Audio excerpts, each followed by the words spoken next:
Sure. So far, there's 18 people logged in, so that's Oh, a nice. good start. Usually a few more will trickle in the first 10 minutes, so. Yeah, yeah.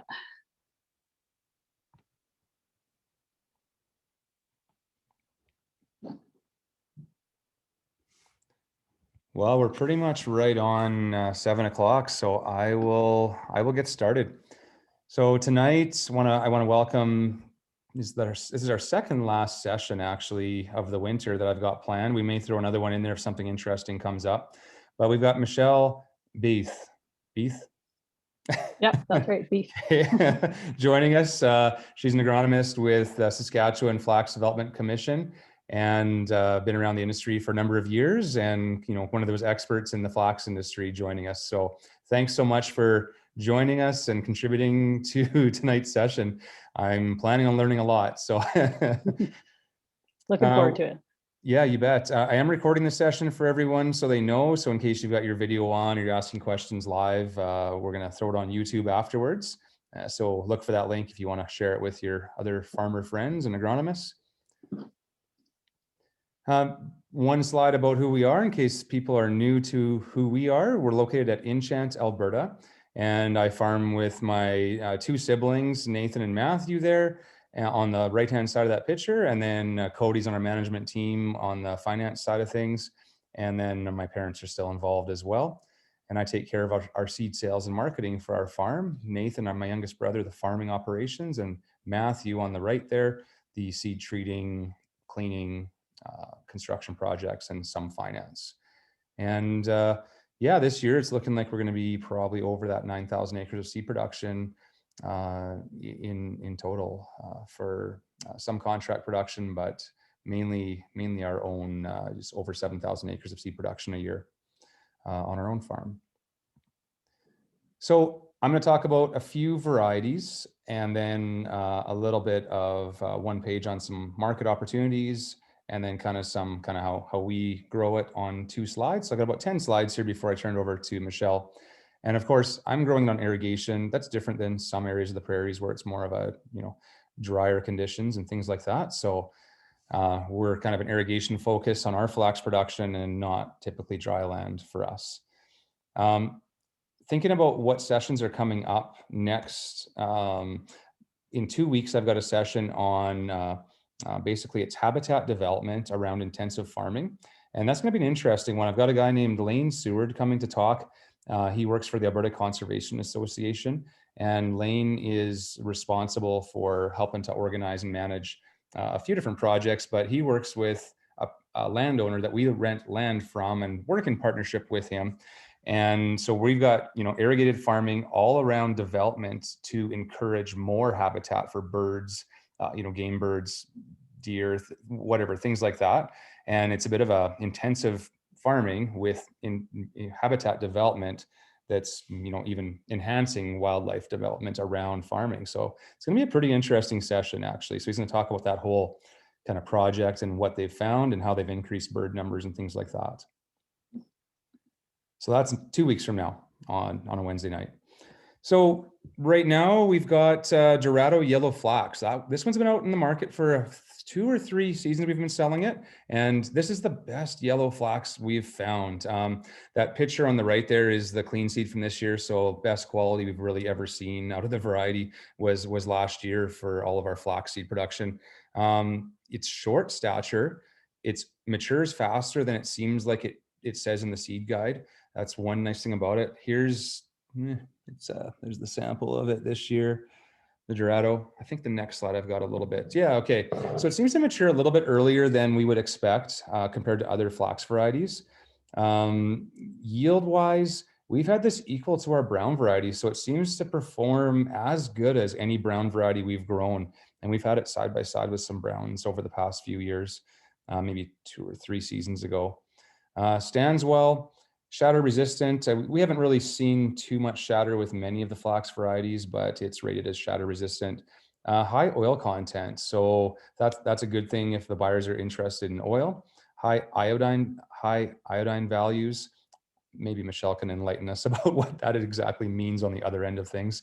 And then high ALA oil content, so quite high. So a lot of buyers are very interested in this variety because of that high ALA oil content of the variety.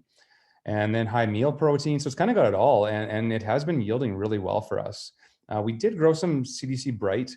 That one was not as good. It wasn't grown in the same year, but the Bright just wasn't as good for standability and didn't seem like it for yield necessarily.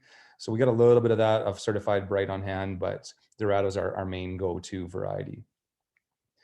Anything else on that one? Yeah, medium seed size and, just a really nice look to it, especially this year's product. Marvelous is a brown variety that is launching this year. We're pretty much sold out of Marvelous, actually. So any new sales that we have, I think we're going to be bringing in some CDC glass to cover off the next month's sales, basically, because we've sold out of Marvelous at this point. So sales were really good. It's kind of a look of the sample of this year's crop. But you can see it in the field in this picture here with the truck. Where the truck is, that's Roland and CDC Roland, and is it CDC?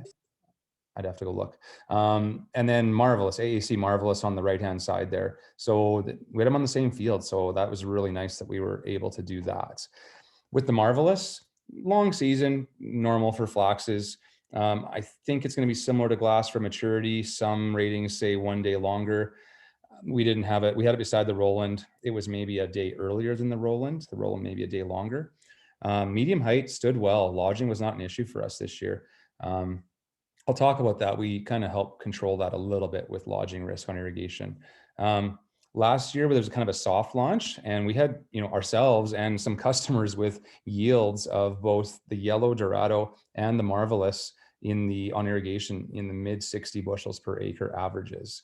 So just phenomenal yield, quality, and then price this year again as well. So just kind of everything coming together this year. So farmers, I guess flax farmers have nothing to complain about right now, I guess. Expecting yields to be, equal to other varieties in the market to as much as 5% more. That's kind of what I'm thinking it'll be. And then high oil content. It's kind of a medium color, medium seed size. The Roland's a bit bigger seed and a bit darker color. And I think I've got a separate slide for Roland, actually, not on this one necessarily. Oh yeah, here's the Roland slide.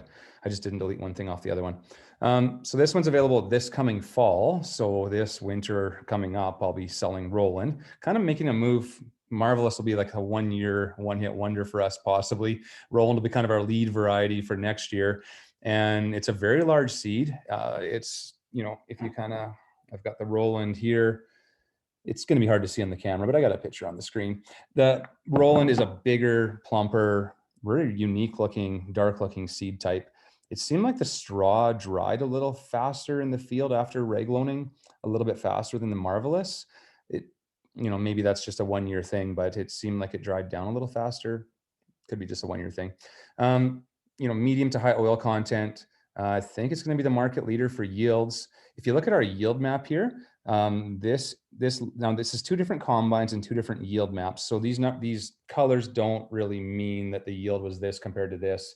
When we did the final yields, the Roland was 5% better yield than the Marvelous, actually. If the field slightly poor over here in this section, and this part of the field is kind of a better part of the field, but the Roland was higher yielding versus Marvelous. And because there's 2 separate combines doing 2 separate varieties, these maps you can't just piece them together necessarily or compare them exactly because of calibration differences and things like that. So, but across the scale, the Roland was a little better. This is a chart I saved this a while ago, so I don't remember what year or necessarily maybe on the launch of Roland. This is what we got access to. It's this FP 2513 was the Roland, I believe, like 17% better than Bethune. So yeah, I'm thinking 5% over a lot of flax varieties in the marketplace right now. So it should be kind of a game changer.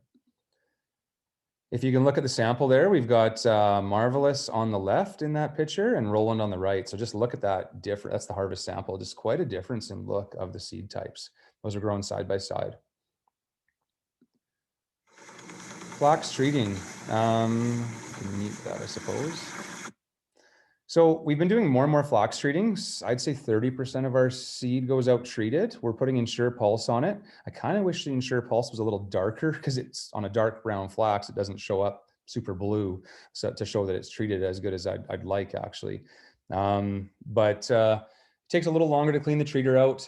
It's a glycol-based treatment, so it doesn't get as tacky. The seed still flows quite well, and it's not as big of an issue as you'd think actually for flowability is pretty good. Yield gains, things like that, not 100% sure. We tried doing a trial a number of years ago, treated versus not, and we messed it up. So we kind of didn't go back and do another one. Some customers have done some and they feel like they get better emergence, faster to flower.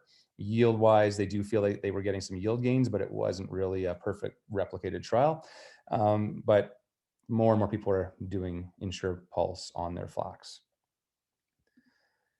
A few buyers, all the major line companies, of course, are buyers of brown, or a lot of the major line companies are buying brown.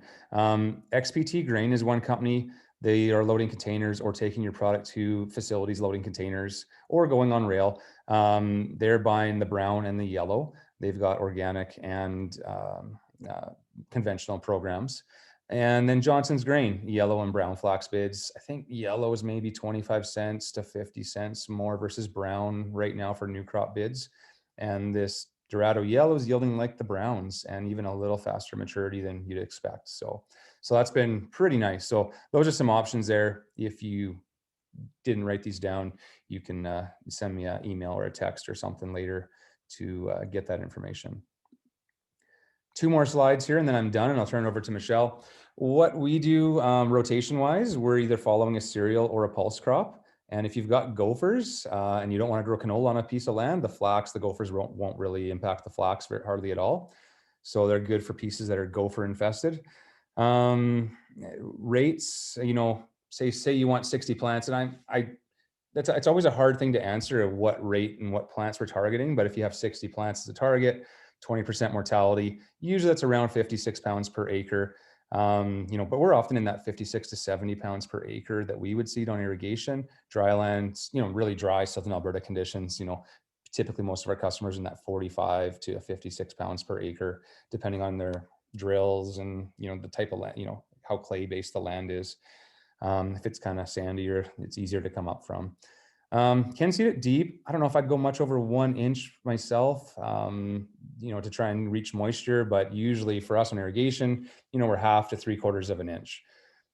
Some fields will do Avodex pre-crop to control some of those wild oat concerns, because all you have in flax is your group 1 wild oat herbicides. And sometimes people have some resistance issues, or we want to get ahead and not create those problems. So Avodex is common for us. Authority we may also do, or instead of, or do both. We're using the 50-acre rate of Authority with the glyphosate because we're kind of a sandy loam, low organic matter soil. Talk to your rep about different rates for your region. We may mix in some AIM or partner if volunteer canolas, things like that. We want to get those better. So we may mix that in with that burn off. Fertility, we kind of treat it like barley is what we do on irrigation. 15 actual phos, so 30 of 1152 with the seed.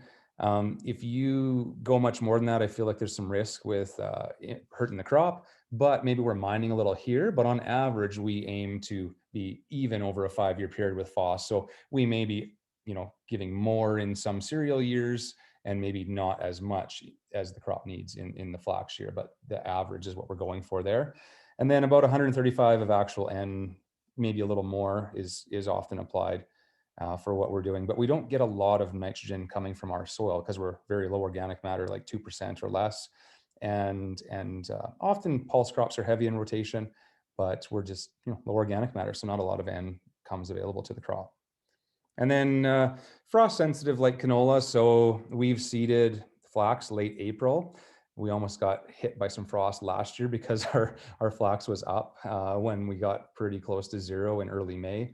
But I would say, often we're planting our flax at the end of our cropping at the end of May. So we're typically doing, it at the end of our season and harvesting it last as well. But we have the season to do that. Not everyone has that luxury.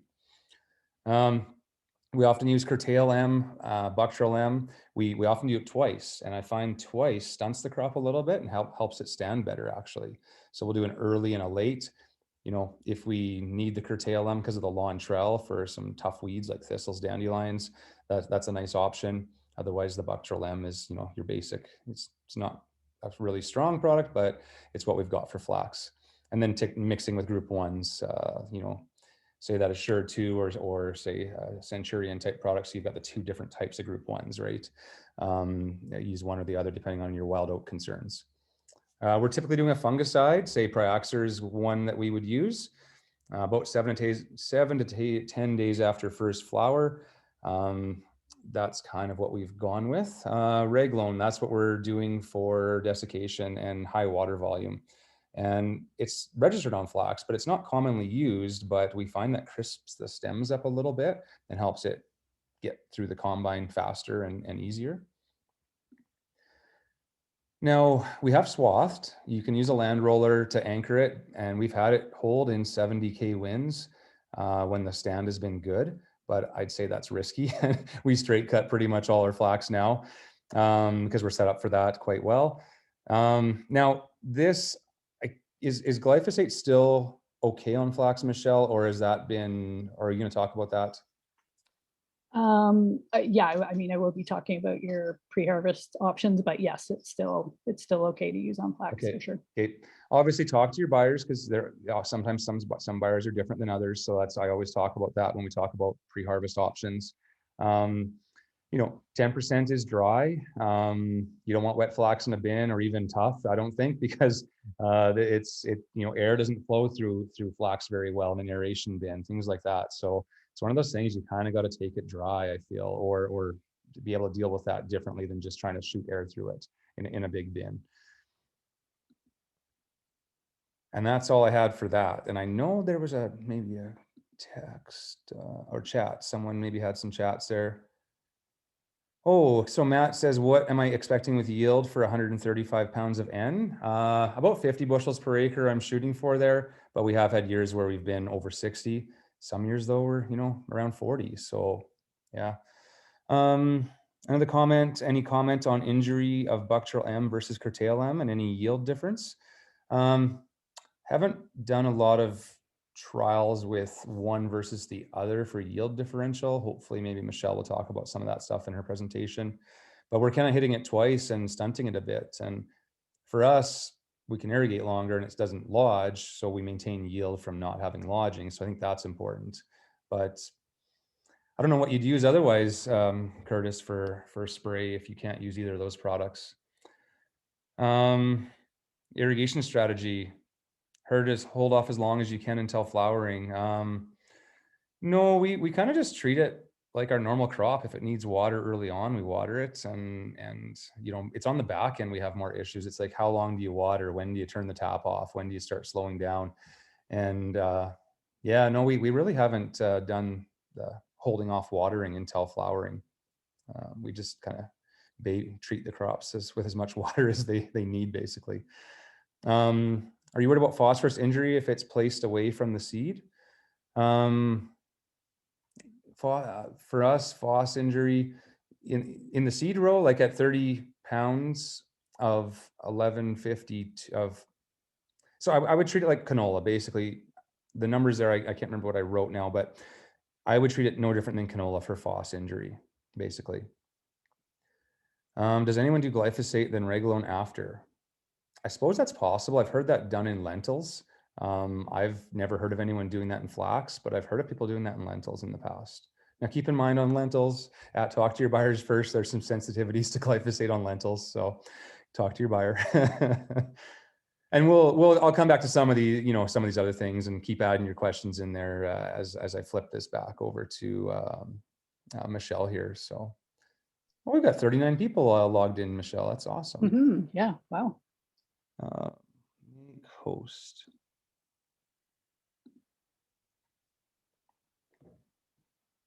Okay. And so you're the host, so you should be able to share Okay. and cancel my sharing. Yep, I can see your screen. And feel free to challenge anything I said, because I don't necessarily think we do everything right, and there's ways to improve. So you may have better ideas or different research or strategies you've heard about than I've heard. So Yeah, I might be challenging a couple of your yes, I'd comments. appreciate that. Okay. All right. Okay, I'm going to dive right in then. And I can't see the chats anymore. It disappears on me. So Okay. if somebody types in a question, feel free to just interrupt me. And If it ties directly to something you're talking about, otherwise, if you've moved on already, I'll leave it till the end. Sure. Sounds good. Okay, so I just, even though this is an agronomy, supposed to be an agronomy talk, I just thought I would start kind of at the very beginning with flax and provide a little background on the crop, because often I find people, there's some interesting tidbits here that people might not be aware of. So originally the crop was, or originates from the Middle East and India. It was one of the earliest domesticated crops. One of the first crops that was introduced to Canada. So I believe there's a record in the late 1600s in Quebec, like on the site of their parliament buildings, there was evidence of flax being grown there.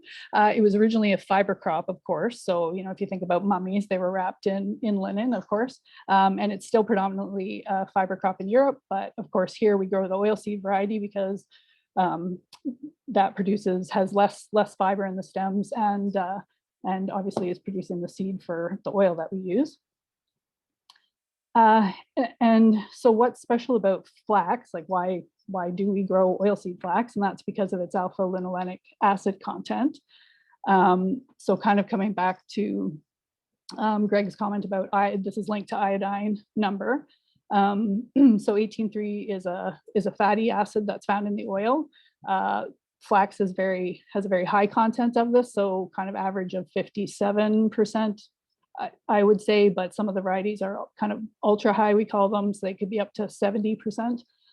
And when you talk iodine number, some of the processors talk about that, and it's looking at more than 18.3, so it's looking at the degree of unsaturation. So that 18 means it's fatty acid with 18 carbons and 3 double bonds, and the iodine number is just looking at all of the double bonds, kind of unsaturation in that oil. It's just a different measure kind of a similar thing. There's a health claim associated with consuming flax. So, I mean, not only do we produce it for the oil, most of that is still going into the industrial market, but there's a food market as well. But your 5 tablespoons of ground whole flax a day will help reduce your blood cholesterol. So that's a good thing. So of course, as Greg mentioned, there are yellow and brown seeded types of commercial flax available. It's a flat seed. He also referenced that. So it comes with some challenges with storage and also seeding. That's why it likes a firm seed bed, so you get that good seed to soil contact. It's also characterized by a thin seed coat. So that can be sometimes have to be careful at harvest with your combine settings, so you're not unintentionally cracking the seed. So that could cause problems with storage, as well as allowing pathogen entry after you seed it in the spring. Flax also has mucilage seed coat, so like mustard, camelina, similar. So when it gets wet, the seed gets sticky, and this can act as a carbon source for your little microbes. So a bit about the biology of flax. It grows well in cool temperatures. I think I read in some old US information, they quoted that at cooler temperatures, it even grows faster than some weeds and grows really well at 13 degrees Celsius. So, which is interesting. Has a limited root system. It's an arbuscular mycorrhizal crop, so its roots are colonized by those fungi that live in the soil, which really help it, especially with its phosphorus uptake, but also other nutrients. It's a small-leaved crop, upright stature, which leads to its non-competitiveness with weeds sometimes, but under good conditions, it will tiller and branch. And it's kind of interesting because it's a crop that can tolerate both broadleaf and grassy herbicides, which not all of them can. And I just thought I'd put this slide up to show the diversity of flax. So when breeders are looking at developing new varieties, they go back to different sources of germplasm, and there's quite the range of seed colors that exist in the crop. Commercially, we generally only have the blues here, but way back when there were white varieties grown here, and the whites are more so just in Europe, grown in Europe now. It's a self-pollinated crop. I would say, 90, 95, 98% self-pollinated. And the pollination, the flowers are actually typically pollinated before they even fully open. And they only last for one day. So it's not like canola where it tends to hang on to its flowers for multiple, 3-4 days kind of thing. Flax, once noon, depending on the day, when noon comes around, it's sometimes hard to find those flax fields because they've dropped all of their petals. And it's similar to canola in that the flowers will abort at temperatures kind of greater than or at around that 31 degrees Celsius. And like Greg mentioned, it's a long season crop, of course. So, it's going to vary depending on where you're growing it, of course. But I mean, it can, if you're quite far up north, it could be 125 days maturity. So it's definitely not a short season crop, but we do have that Dorado now, which is a nice early variety for sure. The bowl, so the seed capsules are called bolls. That's just what flax pods basically are called. Domesticated flax is indehiscent, so it just means, Greg also referred to this, so it's shatter tolerant, typically.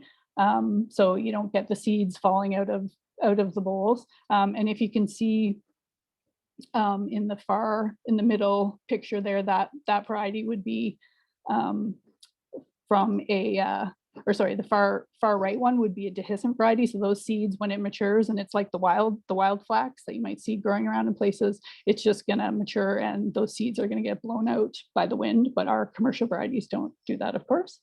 And okay, here's I have some points about frost susceptibility. So Greg had sort of stated that it's similar to canola. Now, I believe it's in theory more tolerant to canola, just based on the numbers, and early in the season, and I'll go through that. I think I have that in a couple of slides, but it can be susceptible to frost in the fall, which works for some people because they use that as a natural desiccant, basically. If they're planting it at the last crop to go in, last crop to come out of the field.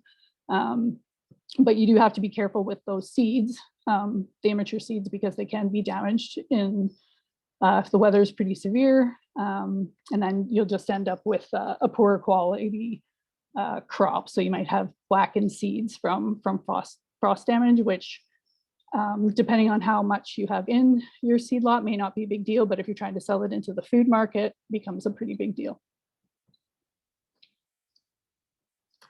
Okay, so now I just thought I'm just kind of going to walk through from seeding to harvest, I guess, just talking about a few things to keep in mind to try to optimize your flax crop and maximize your yield. So of course, we're starting with seed. The better quality seed that goes in the ground, the better the crop you're going to have. So of course, if it's of questionable quality, think about testing your seed. We all hear about testing for germ and vigor tests. Still somewhat a bit unclear to me how to practically use the vigor test, but that's the one that's going to give you a better, in theory, give you a better indication of germination under more challenging conditions, where the germination is optimal conditions. And of course, Greg mentioned seed treatment is an option. There are a few chemicals available and registered for flax. Ensure Pulse seems to be the most popular one, and causes the least problems with bridging in the seeder, seed sticking together, that sort of thing. And of course, you can also consider increasing your seeding rate if you're not sure about your seed quality. Now, to try to maximize your yield, you should be aiming for a plant population of 300 to 400 plants per meter squared. So that's roughly 30 to 40 plants per foot squared. So if you have less than 300, you're not going to be optimizing your yield. And if you have more than 400, you in theory won't be seeing a yield increase above that. And when we talk about seeding rates, in theory, you should be compensating for the germination rate, seed size, the emergence rate, and seed color. So it differs between brown and yellow.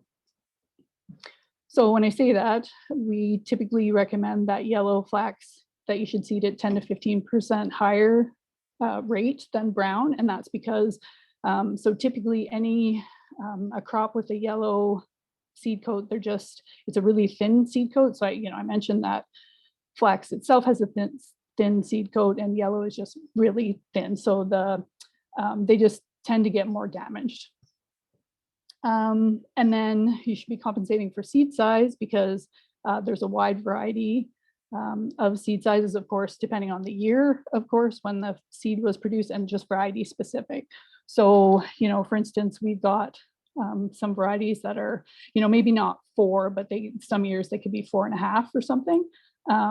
And then up to a Roland, which is more like 7 grams per 1,000 seed weight. So that when you pencil that in, it does make a difference on your seeding rate.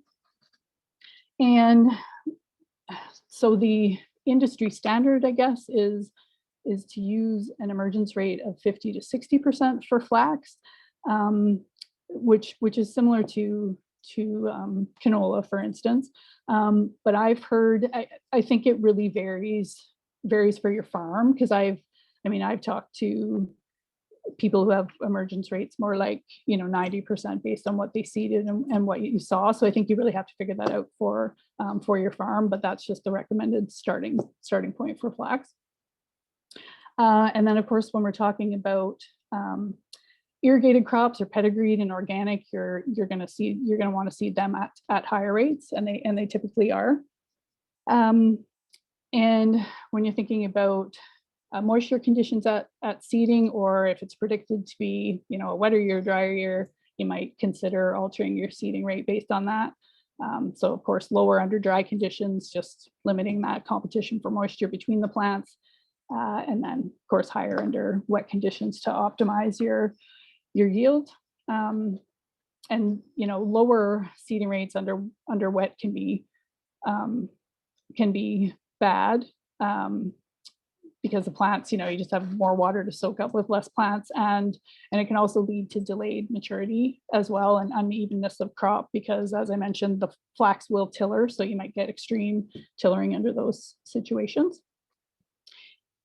So when it comes to recommending the seeding rate, I kind of pound wise, I kind of stay away from that, just because of all the variables that go into that. But and like Greg kind of alluded to this, so seeing seeding rates anywhere between 30 to 59 pounds an acre is what people are doing. And I would definitely say we've seen the seeding rates go up significantly lately. And I think, flax is a cheaper seed. If you compare the cost of flaxseed to putting in canola, it doesn't cost, it's not a huge investment to bump up your seeding rate. So I mentioned if it likes a firm seed bed to get that soil to seed contact. 1 inch deep is ideal. Greg commented on this, and you can go anywhere from really a half to 1.5, but the 1.5 is a bit extreme. Although that said, there's one grower in Rosetown, Saskatchewan, who he seeds his flax at 1.5 inch every year. He grows sorrel, it's a larger seeded seed, so that probably helps it, but yeah, he does quite fine doing that. And then, if you're going to the detail of calculating your seeding rate, I just recommend that people go out and actually do your emergence counts, see how many plants you have per square foot or per square meter, to see if you got that target of 300 to 400 seeds, because that might help you alter your seeding rate for next year. And when it comes to residue with flax, so flax is known it's generally thought that it performs better under conservation tillage, minimum tillage, but residue can be a problem for it. So if you have a lot, you're seeding the flax into a lot of residue, it sometimes finds the seedlings can be a little wimpy, and they might have problems pushing through that, and it can also decrease the frost tolerance as well. Okay, now row spacing. I kind of almost hate to even say this. So ideally it's 6 to 8 inches, which nobody does anymore. Equipment can't even do that anymore, but that is in theory the optimal spacing for flax. So some people have played around with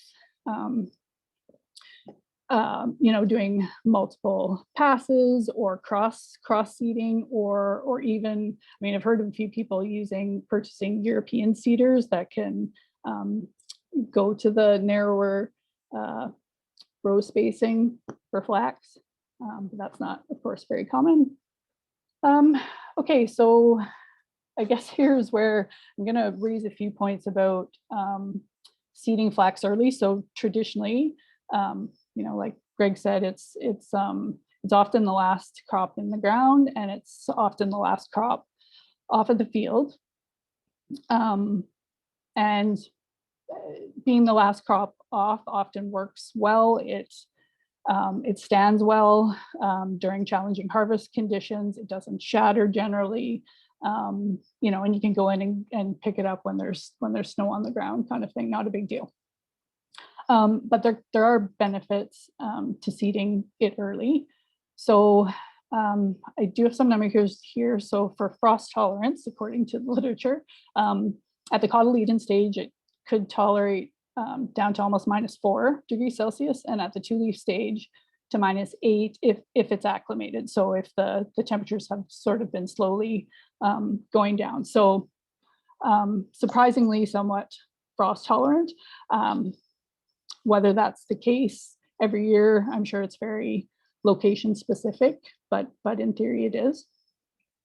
As I mentioned, it can grow fast. That's at lower temperatures. So, if you can get it up and growing fast early, that really helps with the weed competitiveness. Of course, if you seed it early, you're taking advantage of that early season moisture, and we'll be avoiding those high temperatures during flowering. So I mentioned that it will begin aborting flowers at 31 degrees. So if you can avoid that for a period of time, that will really help with your yield. And then when we're talking about straw management, which is key for flax, an earlier seeded crop is going to be shorter. So that means you'll have less straw to deal with.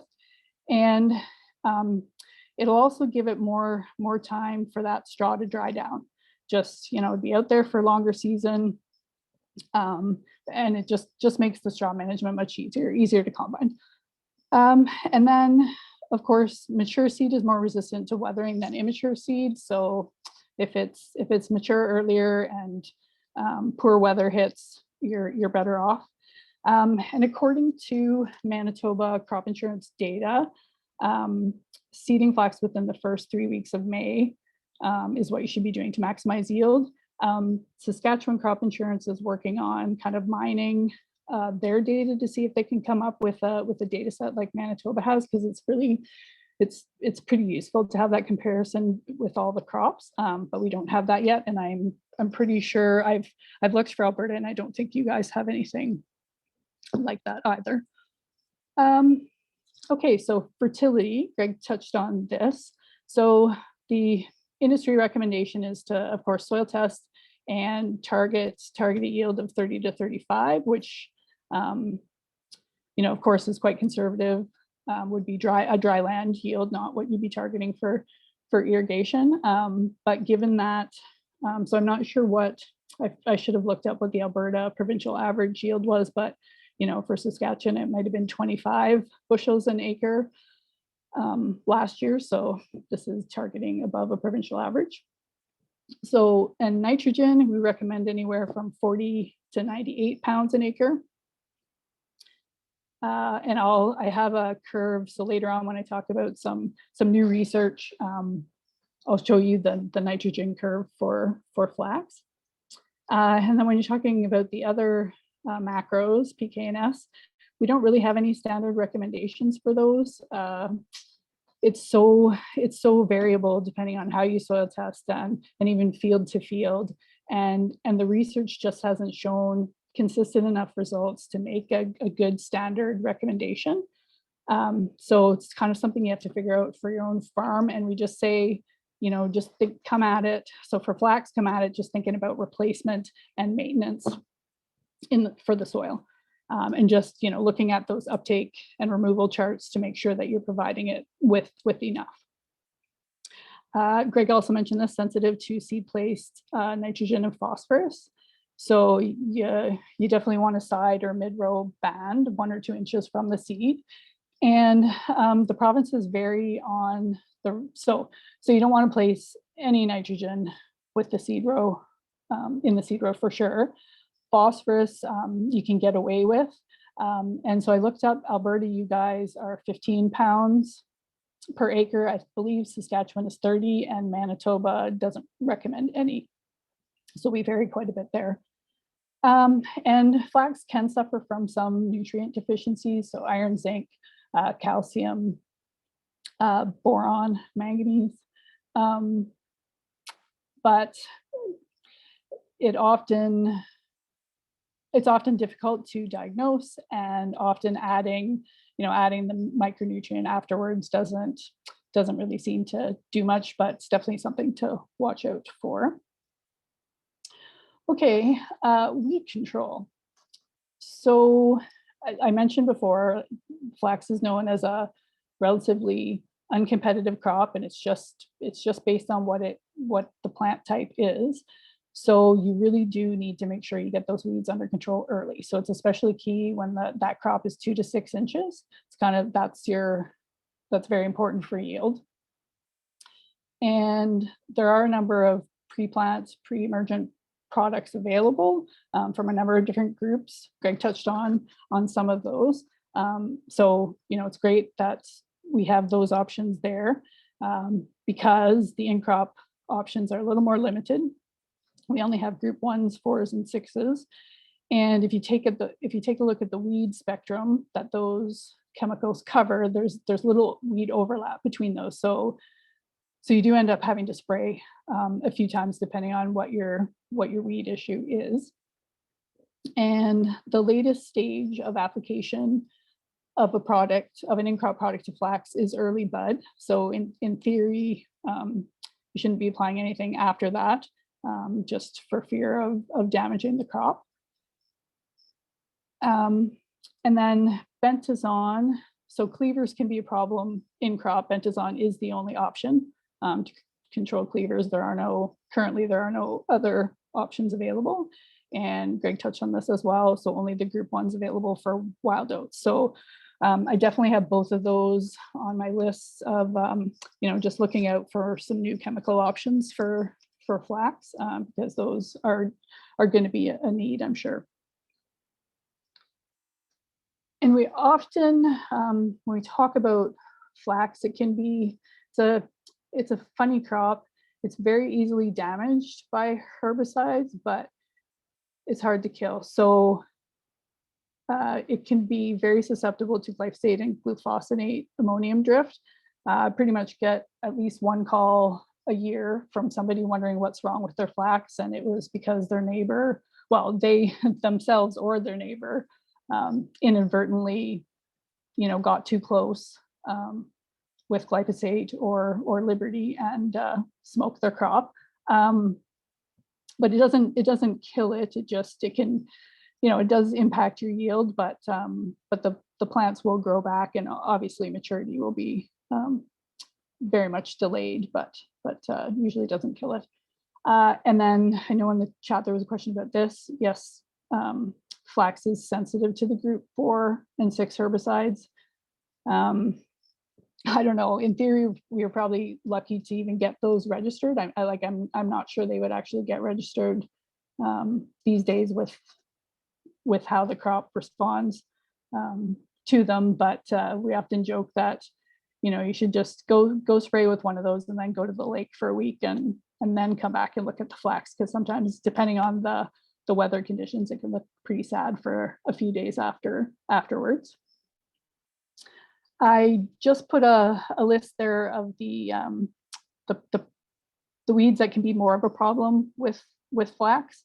And I guess just to highlight, so kochia I would say is a main weed issue for flax, and it's just, I mean, the plants are just they're huge and they just seem to take over. Flax absolutely can't compete with them. Wild oats, of course, same thing, just very they can get out of control pretty quickly. Cleaver is difficult to separate from flax. Volunteer canola can be difficult to separate from flax as well, and just can be rampant in some fields if you don't get them under control.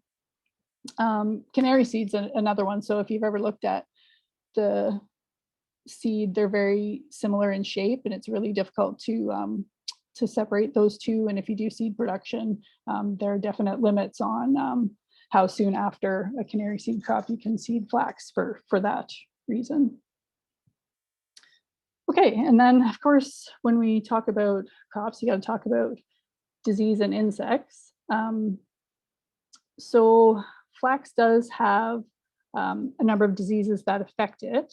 The two main ones I would say, you know, that we probably get or that cause the most damage to the crop can cause is fusarium wilt and pasmo. It also suffers from root rot, like most other crops do, and sclerotinia also affects it, but to a pretty low degree most years. So the nice thing about flax is we talk about it breaking the disease cycle. So it has lots of diseases that are unique to it. So they're not going to affect any other crop you grow, so that the inoculum, the disease is not going to build up year to year. So, you know, pasmo, fusarium wilt, powdery mildew, rust, there's a stem break and browning. They're all, those organisms that cause those are all specific to flax. And of course we have, I just listed there, we have products available to control the major diseases, and they work quite well. So, and then when we talk about insects, I've starred the major insects for flax. So your cutworms, your grasshoppers, your potato aphids, and you know, definitely get calls about those every year. Probably aphids to a lesser degree. That's seems to be more of a Manitoba issue for sure. But we have, you know, products to control most of the insects that prey on flax. And so then on the flip side, I guess, to the disease issue, flax only has one insect that attacks it that is unique to it, and that's the flax bollworm. And it can cause economic damage, but this hardly ever happens. And it tends not to be widespread. The rest of the insects that are pests of flax, they are generalists. So they attack lots of other crops, and they also tend to prefer other crops over flax. So, you know, for instance, grasshoppers, you often don't get them in a flax field until they've moved out of something else. So they're just in there simply because their other preferred food source has gone away. Okay, so another, you know, kind of hot topic at the moment, I would say, is rotation. You also need to think about this when growing flax. So you need to think about your previous crop. So you don't want to grow flax on flax. That fusarium wilt will become a problem for you. It's also not recommended after canola for a few reasons. So I mentioned that flax is an arbuscular mycorrhizal crop. So those soil fungi. Canola is not. So if you plant flax after a crop that doesn't associate with those fungi, it just takes a lot longer for those networks to be reformed. and it just, because they help with nutrient uptake, you're just putting the crop at a disadvantage for that. So the picture that I have on the slide there just shows the just gives you a picture of how much those fungi expand the root system of a plant. I mean, that's a conifer seedling there, but it's the same concept with field crops. And then when we talk about canola, again, it can also be phytotoxic to flax seedlings. So the residue, when it breaks down, can produce chemicals that are toxic to flax seedlings. And also when the volunteer canola is germinating, the roots can exude some chemicals that are also phytotoxic. So, you know, you're kind of damaging your poor little flax seedlings. And then of course, trying to control the volunteer canola in a flax crop can be quite challenging as well. So the recommendation obviously is to follow an AMF crop. And so those, in fact, those are most crops. So the ones to avoid, like canola, so mustard, of course, sugar beets are not, quinoa is not, and buckwheat, I believe. So at least the list isn't huge. And oh yeah, so this is just data from Manitoba Crop Insurance again, just rotation data. So it's just to reinforce the idea that you don't want to, if you look at the numbers that I have in the box there, so, you know, flax yield after flax is 83% of what it ideally should be, and then canola 86%, whereas, you know, most of the other ones are closer to 100 or above 100. Okay, and then, I mean, another rotation consideration, not just your crop, but what herbicides did you use that previous season. So there's a number of residual herbicides for which there are restrictions, recropping restrictions for flax, and they can be anywhere from 2, 3, 4 seasons. I mean, most would be 2, but depending on where you are, like a lot. So if you're up in the Peace region, some of those restrictions are longer, for instance. Okay, and just talking about rotation and the idea of reducing your disease issues.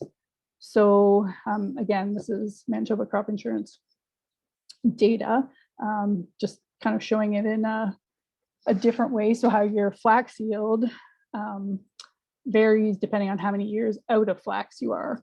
So if you look at the bar on the far left, I mean, that's showing that's flax on flax, no years between a flax crop, and you're down to high 70s for yield. So that's a good yield drop, and significant increase if you just even don't grow it for 1 year. And then when you put 3 years or 4 years, you're of course looking at a real yield boost. So we recommend a 3-year rotation for most diseases, just to make sure those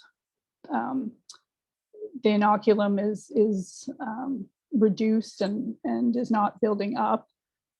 So that's for your root rots, your fusarium, powdery mildew, rust.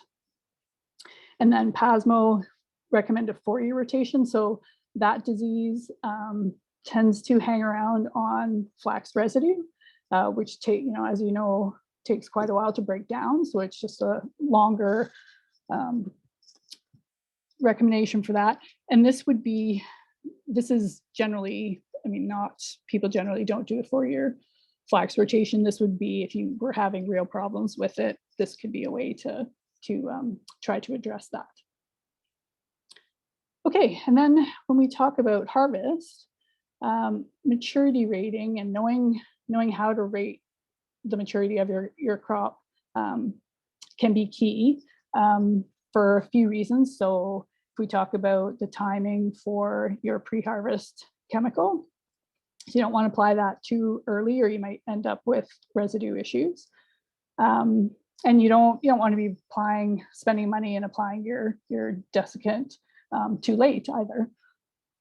So the general recommendation is to swath when the crop is at a 75% brown boll stage. And that brown boll stage is represented by the plant, the image I have on the far right. So you're going to have a combination of brown bolls on those plants, yellow, and probably a few greens still. So it's a whole, you're looking at the whole field or an area of your field. And the brown boll stage, you should be able to see some cracks in the boll. So the photo on the top there with the single boll, you can see how the valves of the boll have been pulling apart, and that's what you want to see. That's a mature boll with mature seeds in it. And I just put the picture with the blue background in there just so you can see the change in seed color as the crop goes from the green boll on the far left, then to yellow, then kind of an in-between yellow to brown, and then your mature boll with your mature seeds in it. Greg touched on this a bit. So of course, the other aspect of harvest is whether you're going to apply a chemical prior to harvesting. So there are, in theory, four chemicals registered. So glyphosate, diquat, cephalufenyl, and Axe. So I put a star beside the cephalufenyl. Greg also had this on his slides, not currently recommended. On flax, just two residue concerns. BASF is just concerned if that flax seed enters certain markets, the residue limits might be exceeded.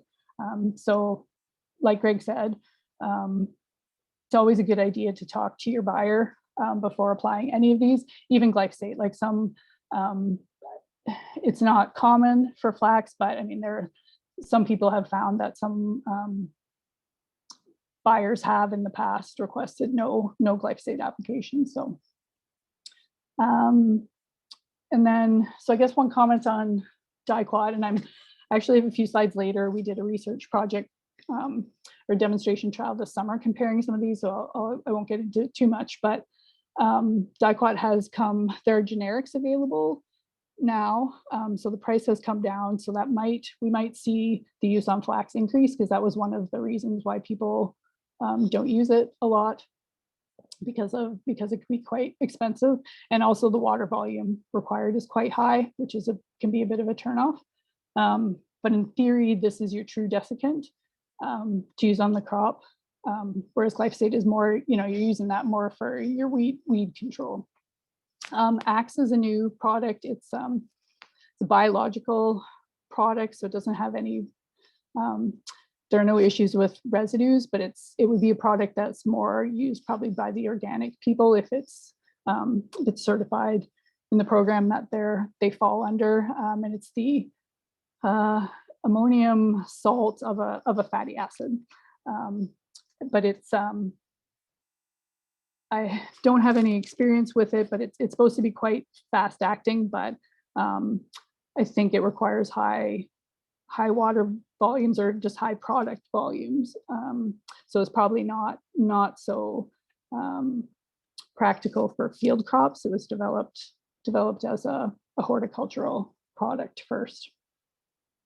But who knows, they might work on formulation and get something, get a better formulation. Okay, so of course, another part of harvest is thinking about your harvest equipment. So managing straw is always a challenge with flax. So anything that's involved in cutting straw on your equipment, you need to just make sure it's in good working order and sharp. Because flax is just a different animal to harvest depending on the year, and what's gonna cut wheat straw very easily is not necessarily going to cut your flax crop. So I've just got a few tips there that we've put together kind of over the years. So and of course this all depends on what color of combine you have too. It's hard to put together standard recommendations because it seems to vary a bit, but a couple additional tips. Just Removal of the secondary knife set to ease the flow of straw through the combine can help, depending on the combine.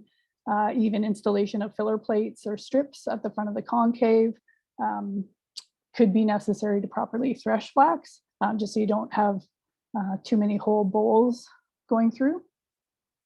And of course, weather plays a big role. So, recommend combining during daylight hours. Just that increase, as soon as you get an increase in humidity, it just really seems to can cause issues. So, you're targeting a warm, dry day for harvest. Okay, and then I thought I would just, the next slides are going to be just some new, hopefully some newer information for you. Going to go through some research projects and maybe some newer chemicals that have become available for flax over the last couple of years. So I put some of them up here. So Acapella was a foliar fungicide that came out from Corteva, came out a few years ago.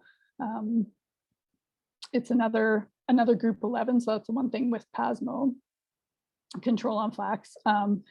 Every product that's currently available for it contains a group 11, so those are the strobilurins, which have the resistant issues, or having some resistance issues in chickpeas, mind you, for a different pathogen, different fungus for sure, but it would be nice to have something from a different group for chemical rotation for sure.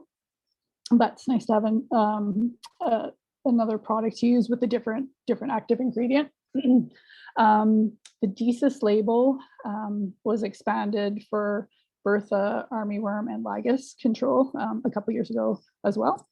And Goldwing is a newer pre-plant broadleaf herbicide available.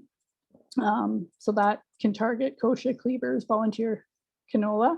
I know a few people who have tried it and have had success. And Diax, so this is a BASF product, and it's basically just replacing Preaxor. So flax has been moved onto the new Diax label. So same active ingredients as Preaxor, they're just in different concentrations, I believe. They've just switched it around a little bit, and that's for Pasmo and Sclerotinia control. And then there's a new herbicide that should be coming in 2022. It's called Armazon. The active ingredient is topramazone. So it's a group 27. And the nice part about this is it's an in-crop, and it will target kochia and volunteer canola. And apparently, so I don't have any experience with it firsthand, but just hearing from other people, it works quite well. It's a corn herbicide pretty much right now, but it's been moving through the minor use of pesticides program. It was originally supposed to be available this year, but due to COVID delays in the approval process, so we're really hoping for 2022 for this one.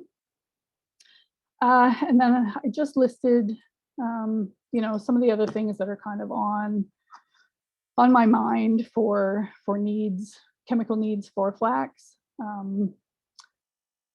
I have a list every year. I participate in the minor use of pesticides program, just so that flax has voice there.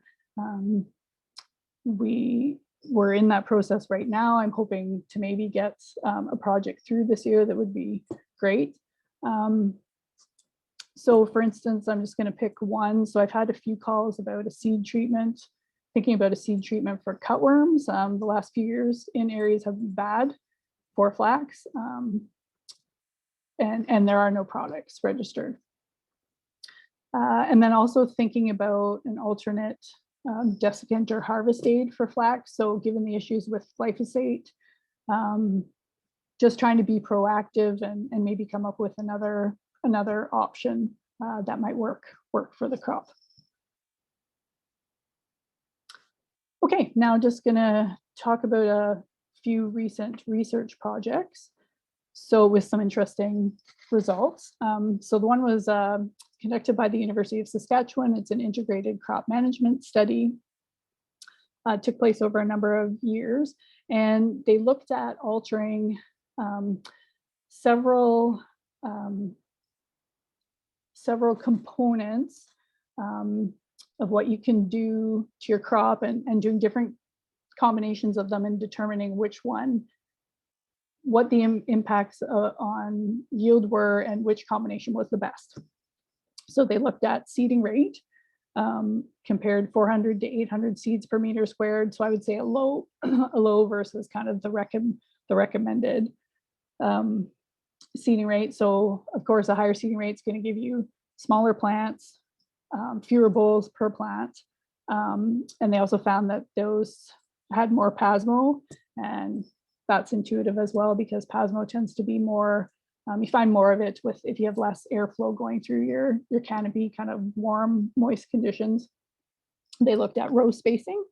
So of course, decreasing the row spacing from 20 centimeters to 40 increased yield. I had mentioned that the target seeding, or the ideal row spacing for flax is quite narrow, so that makes sense. They also looked at foliar fungicide application. So the application of the fungicide increased yield overall. And of course, the more disease that was present, the greater the impact of that fungicide application on yield.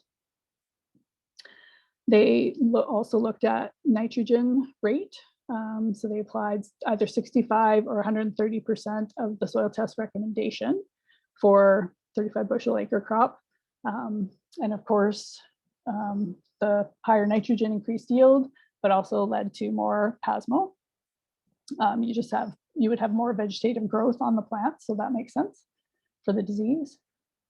And so when they put all that together and figured out what combination gave the highest yield, it was the narrow row, the higher seeding rate, the high N rate, and the foliar fungicide application. That combination gave you a 26% increase in yield. But the caveat was that they got reasonable yields for all ranges of treatments that they combined. And this goes back to I guess to thinking about flax as an adaptable crop. So I think some people, they often think that it doesn't respond. Sometimes don't think it responds to fertilizer, for instance, or much to inputs at all. So they don't bother with that. And it can do quite fine with that. But if you do put a little more into it, it will respond and put more out. So it's not that it's not a responsive crop to inputs. Also done some recent fertilizer work, nitrogen and phosphorus. So here's the curve I was mentioning earlier. So it has a nice nitrogen response curve that looks quite similar to the pattern of other crops. And so when they looked at different rates from 13 up to 150, they got like a 30, so there was a 35% increase in yield from the lowest to the highest rate there. They also had a higher plant density. Of course, the maturity was delayed by 2.5 days, and that's pretty typical for flax and probably any crop, I'm sure. And so based on that curve, it's pretty responsive to levels up to that 100 kilogram per hectare, 89 pounds per acre mark. And of course, and that fertilizer application also led to an increase in test weight, 2%. So these were all dry land locations, of course. But we did have a nice range of locations. And of course, this is Saskatchewan data as well. Okay, and then when we talk about phosphorus, they also looked at varying rates of that. So you can see from the curve there, there is a response, but it's nowhere near the response that there is to nitrogen. So And when you looked at the data from all these sites, the overall message was that there was not much of an impact. But if you went down to the location level, there could be. So like you had individual site responses from 0 to a 40% yield increase because of phosphorus application. So just back to my comment saying it can be very location specific, farm specific. So you just kind of have to figure that out for your own farm. And interestingly, they did find some interaction between nitrogen and phosphorus application, and it was the case that often the highest yields were found when both nitrogen and phosphorus were applied. And because both of these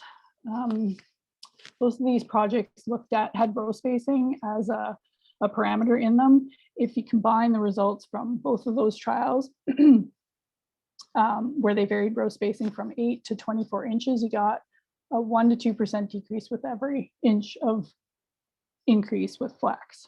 So, it's not a huge percent decrease inch to inch, but if you're going from, your 6 inches to 24, it's that adds up.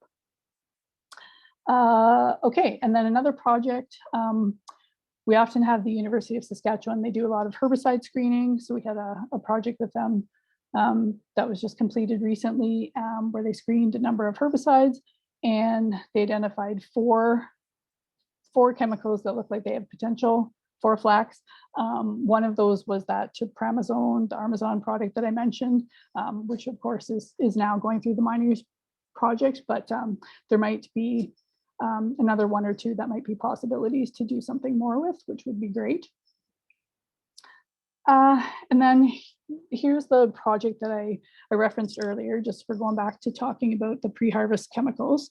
So we put together this demonstration just to try to tease out some more information about what the benefits of the different registered products are for flax. So whether you're looking at stem dry down, seed moisture content, and stem moisture content. So we used two varieties, CDC Bethune and CDC Glass. There were 4 pre-harvest treatments. So of course, untreated control, glyphosate only, glyphosate plus sulfonylurea, and dicot. So, and then just, so dicot is the true desiccant.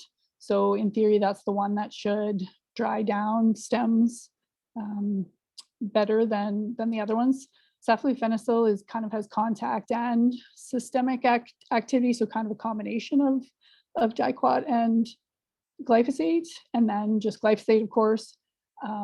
In theory, not a desiccant, classified as a pre-harvest aid. You're using it more for weed control, but it can help with crop dry down.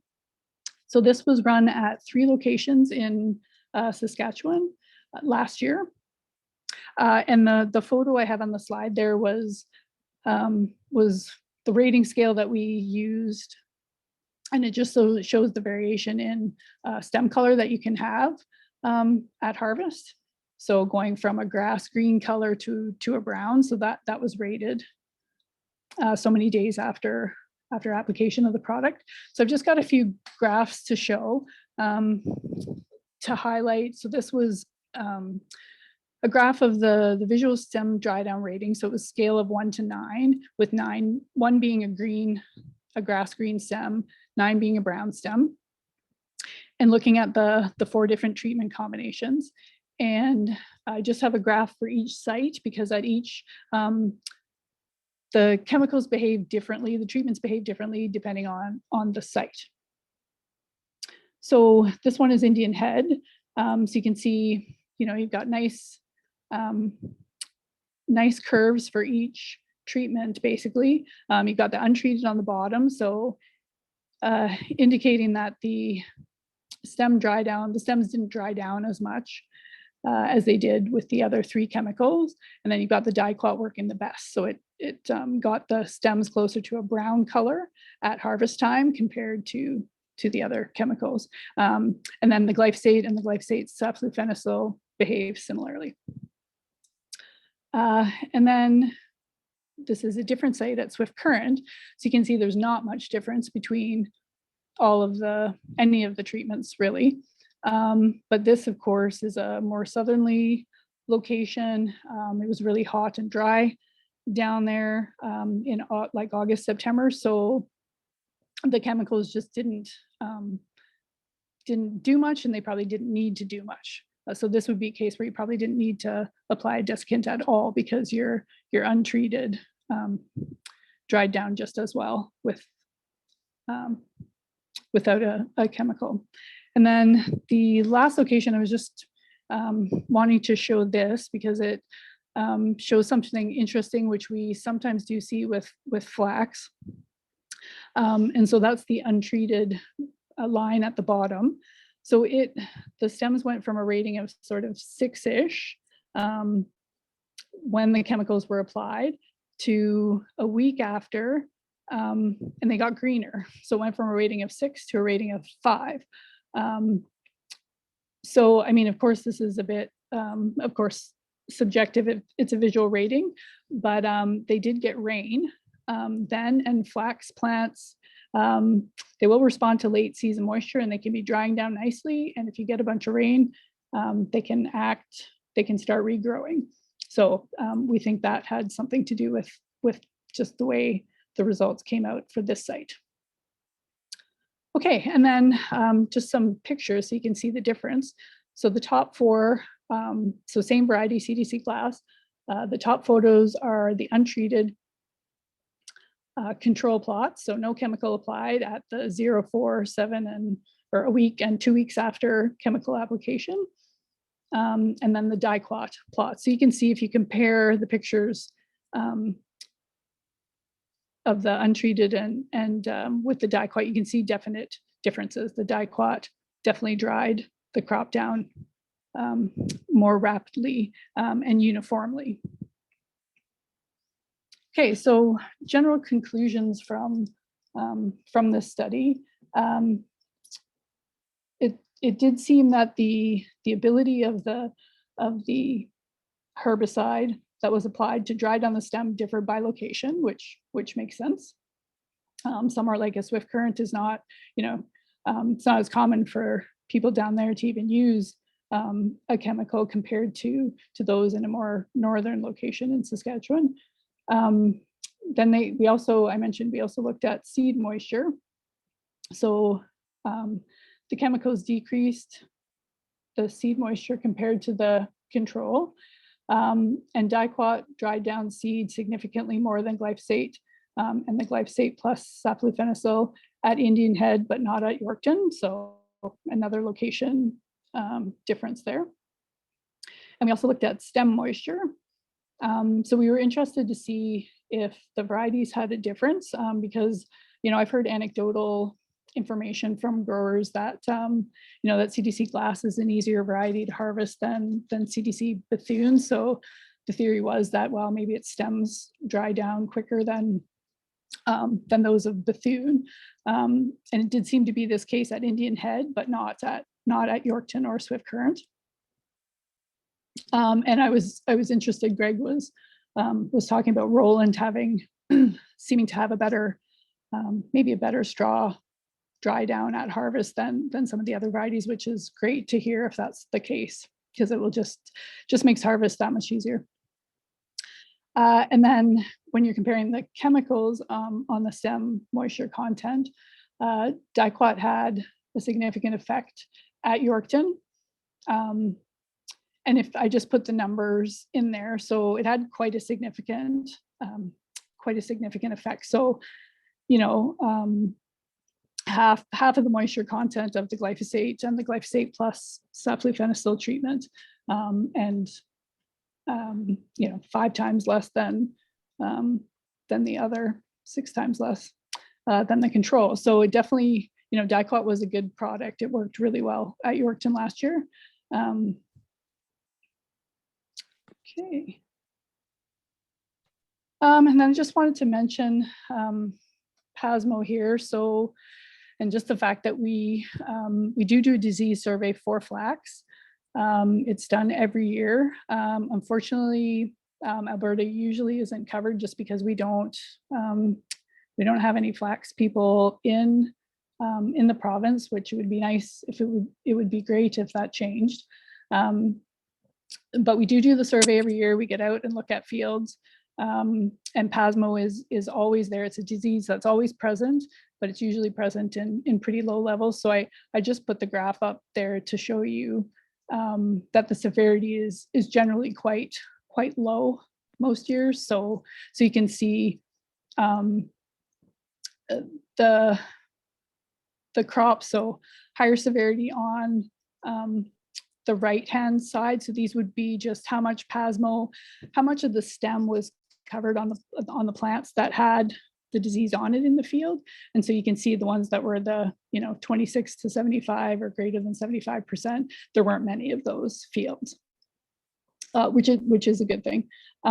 So the main method of control is, of course, chemical. They're highly effective. There's several options. The application of that chemical can have a yield increase up to 35%. So based on control of Pasmo. But this is only consistent when the disease is present. So when these fungicides were first registered, there was a lot of talk about them having growth effects, yield effects on flax when the disease wasn't present. And I don't doubt that this happens in some cases, but the research we did wasn't consistent enough to make that conclusion. So, general rule of thumb is should in theory only increase yield when the disease is present, and just from a chemical management, resistance management point of view, only apply when the disease is present. And as I mentioned before, just I guess the one unfortunate thing is all the registered foliars for Pasmo contain a group 11. Okay, and then I just put some other things up here just to think about other aspects of Pasmo control. So there tends to be a link between lodging and Pasmo. So if you have a lodged crop, it's going to have more Pasmo in it than a standing crop. Later maturing varieties seem to, for whatever reason, have less Pasmo on them. So you could, in theory, grow a later maturing variety. And as I mentioned, that the Pasmo pathogen survives on flax residue. So, if you try to keep your field, your next year's field away from the previous year's flax field, if you can distance them further, that's better. Extend your rotation, of course. I mentioned the 1 in 5 can really help with that if you're having major problems. You can seed at a lower rate. The Pasmo is worse when you have a lot of vegetative growth and you have a lot of plants in the field. There's just less air movement through the canopy. You could also try seeding it early. That tends to avoid, that can just tend to make the plants more resistant in general to plant diseases. They're just larger, more resistant when the disease hits. Try not to over fertilize. The more vegetative growth, the more disease, the greater chance of lodging, of course. And good weed control goes a long way with disease management as well, because you're just increasing that airflow through the canopy, and control your volunteer flax so they're not contributing. Okay, and then just on to my last few slides, I think here. So I just thought I'd talk about co-op testing. So, of course, people are working on new varieties of flax. We are down to only one breeding program at the Crop Development Center in Saskatoon. There were a few years ago 3 programs. So Ag Canada out of Morden had one, and I had the program out of, well, it was Viterra, then CPS, then Nutrient based in Saskatoon, but now we're down to one. So last year in the 2020 co-op, there were 12 experimental lines that were evaluated, but no lines were recommended at the meeting that the registration meeting that we had just a few weeks ago. They didn't make the cut. And if we look at locations, we, unfortunately only have two locations in Alberta, 3 in Manitoba and 10 in Saskatchewan. We're always looking at where we should be growing it, but it's difficult. It's just difficult funding wise to make those decisions. So just more of them. Saskatchewan has the bulk of the acreage as part of it, so more of them just end up there. And there have been, Greg and I were just talking about this when we first came online. We have seen a number of varieties registered in the past few years, like more than the normal level. So there are quite a few yellows registered now. We've probably had 3, probably 5 browns come out in the past few years. So that is nice to see. There have been major yield advantages made. So hopefully we can keep making progress on that. And I won't dwell too much on this. Just wanted to give you an idea of the research in flax that's going on. Of course, SaskFlax is the major funder of these, just because there is no Alberta organization. Manitoba does have a growers organization as well. They're quite a bit smaller than ours, but they usually do have a few projects going as well. And our, the research is quite a wide range of topics. So can be anywhere from livestock nutrition. We have a dairy project going on. It can be talking about safe storage. So we have a project with the University of Manitoba to kind of update the safe storage chart that's available on the Grain Commission website. So we're looking for a chart that's more like canola, the one available for canola, that tells you if you bin your flax at this temperature and this moisture content, it will be safe for X number of days. We're lacking that for flax. We're looking forward to having that. We've got a couple of straw management projects that we're looking at. This is one of our major priorities is to really try to tackle this problem.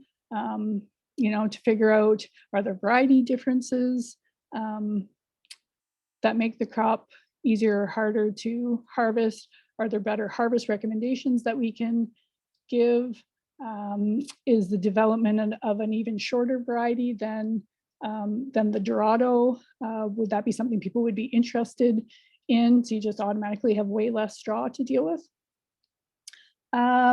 We also have, of course, genetic projects with the breeding programs in Ag Canada that go on, so looking for markers for disease resistance, and looking at some anti-nutritional substances in the seed as well. So talking about cadmium, that can be a bit of a trade issue sometimes. So trying to figure that one out. And we're also actually funding a crop nutrient uptake and removal guideline project. So that's just looking at updating the standard recommendations that agronomists refer to figure out how much nitrogen does canola remove from in the seed and in the crop, just so you can figure out how much you need to apply based on your soil test. So a number of us are contributing to this, so it'll be nice to have those tables updated. And then for this year, in 2021, we're going to repeat the pre-harvest weed control project that I presented the results for this year, just assuming we're going to have a different year, different environmental conditions. So it'd be nice to get a second year of data and see if dicot works better at the same locations this year or not. And we also have a demonstration of non-traditional nitrogen management. So we're looking at split application. a couple of different treatments of that. So we've been hearing, just been getting more calls about that, people wondering if that is effective for flax or not. So we're going to try to investigate that.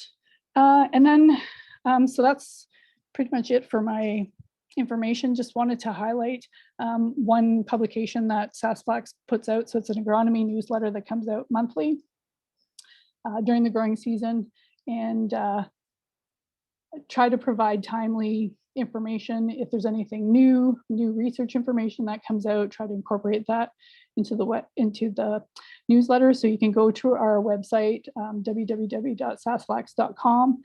You can find it on the website. They're usually posted on the main page, and you can sign up to receive them. If you scroll down to the bottom of the website, you can enter your email address and you'll start receiving them that way if you're interested.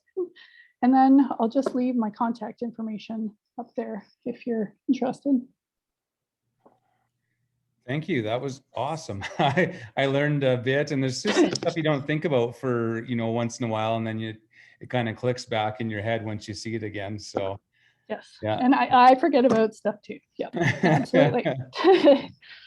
Yeah, no, you just kind of go on autopilot on some things, and then it's like, oh yeah, that happened, or they're researching that. So thanks so much. Yeah, you're welcome. There's been a ton of questions in the chat, actually. Oh, okay. I've got it was fine. We'll leave them. We're ready now. But I mean, people attending, if you do want to ask one in person, just unmute and turn your camera on, and you can ask. Otherwise, chat works as well. I learned don't grow flax at Yorkton. But the grasshopper thing, yes, I mean, we've sprayed the outside edges of some flax fields because they were coming in from the prairie grass, because the they were going to nip off the top of our flax and knock the bolls off. So that's been an issue we've had. On that FOSS 1152, I think I was thinking 30 pounds of product, so 15 actual. So okay. Taken there. So keep that in mind, people. 15 product. And then, so some of our biggest cereal crops following flax, some of the biggest cereal crops we've had have been following flax. And I've talked to a few potato growers, and they've said they've had some massive potato crops following flax as well, actually. So because sometimes that's another kind of complaint you sometimes hear, is that it's not good to follow flax because it absorbs, it absorbs a lot of moisture from the soil and that sort of thing. Okay. So, well, and this is irrigation, so that's maybe different. But I'm thinking it's a mycorrhizae type relationship. And then pulses. I would suggest not to grow a clearfield canola or pulse crops behind the flax, because you can't control the volunteer flax very well. It's one of those, like you said, sensitive, but you can't control the thing when you want to kill it. I find it looks a little bit like cleavers actually when it's small. I've been fooled by volunteer flax, and I'm like, do we have cleavers out here? And then it's like, no, it's just volunteer flax. But in our area, I mean, cleavers is not a big concern, really. It's not a problem weed, and not like kochia or, things like that. So, right. So that's something we haven't dealt with too bad. And the quinoa sugar beet thing, that's new to me. That's I hadn't really thought about those two crops. I was not following those crops with flax. So good point. So as far as getting to a few questions, so one on fertility, there's one talking about, did someone want to ask a question there? Oh, maybe not. One person was asking about streaming, doing some in-crop fertility. So this year, what we actually had a few different things happening. We had one field that we broadcast on the phosphorus at higher levels and then nitrogen ahead of time and worked it in. Another field, we just broadcast the nitrogen on at the flax was already like 2 to 4 centimeters tall. Another one, it was the nitrogen in the mid-row band. So we did 3 different kinds of fertility applications. it was all different fields. So it was not, nothing we could gather about, learning something there. Right. And different seeding times and everything. So it was kind of a mismatch. But yeah, is there some value in delaying our nitrogen application to, water it in, things like that, streaming it on? So yeah, I guess so. We have done, like, I don't have any research backing this, but I mean, hopefully this demonstration trial in the summer will help. So I mean, I can say I hear about way more people doing that, and I'm working on kind of developing so that I can gathering the data to present the graph that shows, the growth stage or time from planting kind of thing, and how much nitrogen or phosphorus is uptaken by flax. And it's definitely not, it's sort of not what I thought it was. So it's still uptaking quite a bit later on in its growth stage for both of those, for both N and P. So it kind of wouldn't surprise me if it would take advantage to a later season application. And there's a company in the UK, a seed company called Premium Crops, and one of their standard recommendations for flax is split application of nitrogen. Okay, I mean, keeping in mind, I mean, they are an oilseed flax grower. I mean, their growing conditions are, of course, a lot different than ours, but that's their standard standard recommendation. Okay. Yeah, and narrow row spacing. I mean, that we've got a box drill. There was one comment about box drills, and I mean, we planted some of our flax with 10-inch spacing and mid-row banded with our disc drill. Yep. But we also have a box drill where it's 7.5-inch row spacing, and it's double disc drill. And man, the stand with that box drill was really, really nice. It was amazing. So. Yep. I mean, there's something to be said for that, but I mean, in that case, we had to do some tillage because that type of box drill was just your basic John Deere 455. So it's needs some tillage to make that happen in that case. Yeah. But yeah, the narrow row spacing, so that was interesting. So basically 1 to 2% yield decrease per inch of row spacing is increase. What your slides was. Yeah. Okay. That's really crazy. Yep. Okay. Yeah, and it's just because flax looks like it does. Like it's just, a skinny stemmed plant. It just doesn't grow like a cereal crop grows. So whatever you can do to sort of cover in those rows as quick as possible, yeah, really helps. If you had a 10 or a 12-inch row spacing, would you up the plant stand to try and get it to tiller wider, or would you lower your plant stand because you're getting too much in that row? Or any thoughts there or not? Yeah, I think you could probably argue either way. So I mean, if you decrease your seeding rate, you just run the risk of extending your maturity, right? Like delaying your maturity. Okay. Because it will tiller. But if you're okay with that, that would definitely make them fill in. But yeah, and it really, I don't know, flax does compensate. Like the more plants you have, you're going to have fewer bolls per plant, but there's going to be more bolls, or the same amount of bolls. You just have fewer bolls on more plants, kind of thing. So I don't know. It can be really tricky. Yeah. No, I can see that.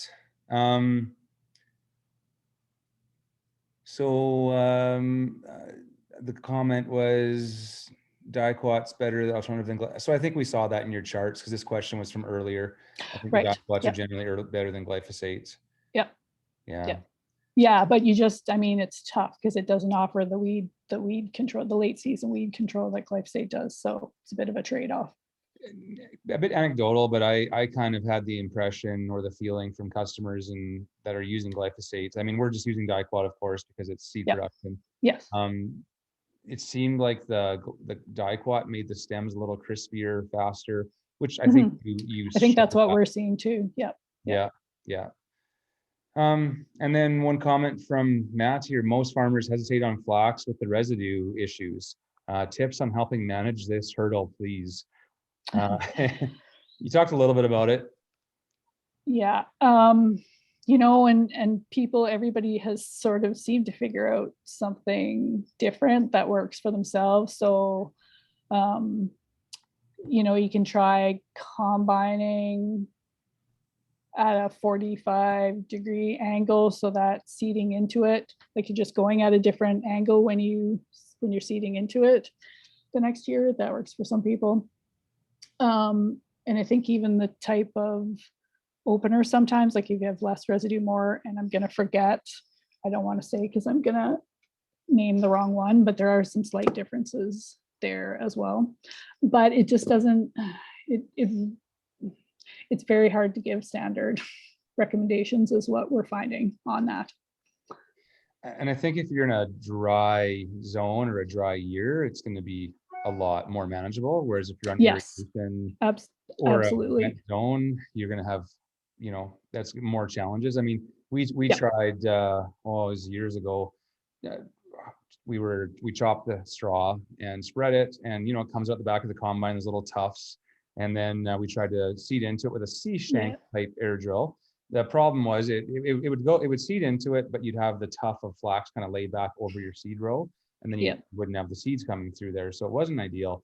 And so really, I think if you're in an area where you can do tillage, in my opinion, max tillage, that's your year to get your your ruts and all that stuff dealt with. Yeah.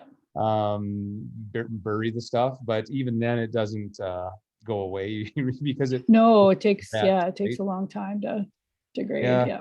Yeah. So I mean, there was a new startup company in Saskatchewan.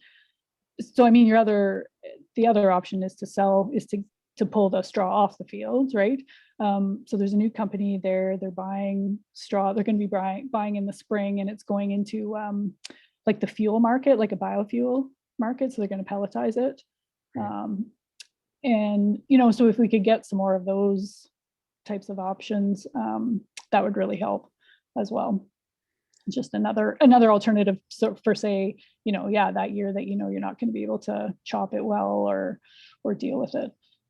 Yeah, when I was a kid, it was my job to hang a teenager to hang the tiger torch out the window of the truck and drive along Yeah. the rows of. So I mean, some people still do burn flax Yes. Oh, straw. there's a lot of that. Yep. Yeah, we've been able to have local feedlots use it for maybe windbreaks, mixing in with their some of their normal bedding for a cheaper Yes. bedding material, Yeah. within reason, so it's not causing them grief.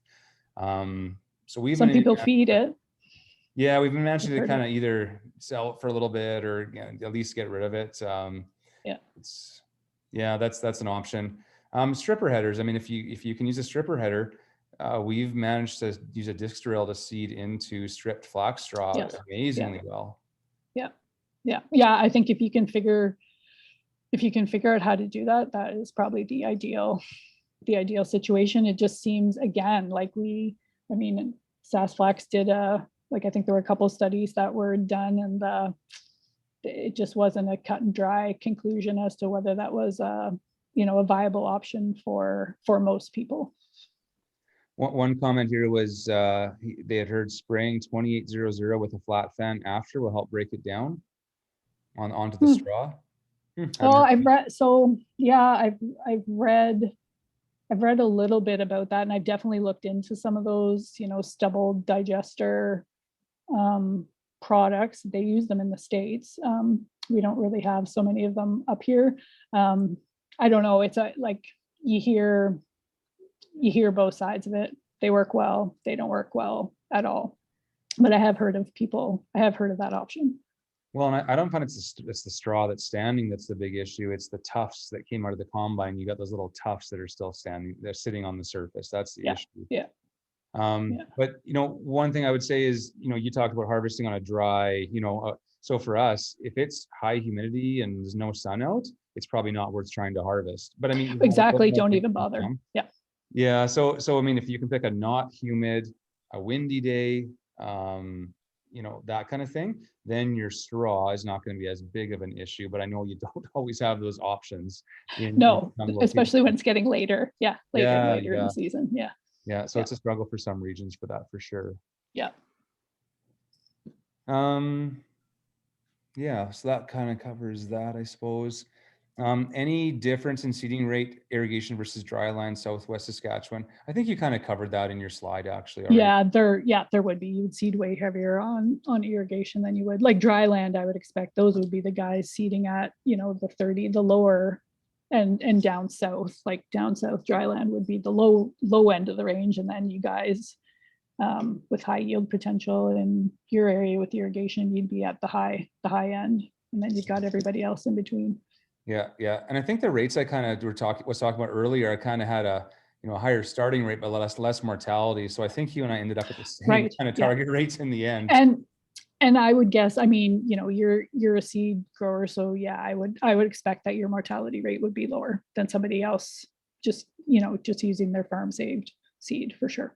Well, and I think the type of soil type I think plays into it, because if you've got more of a clay soil, I think it's maybe more challenging at some conditions than a sandy loam like we have.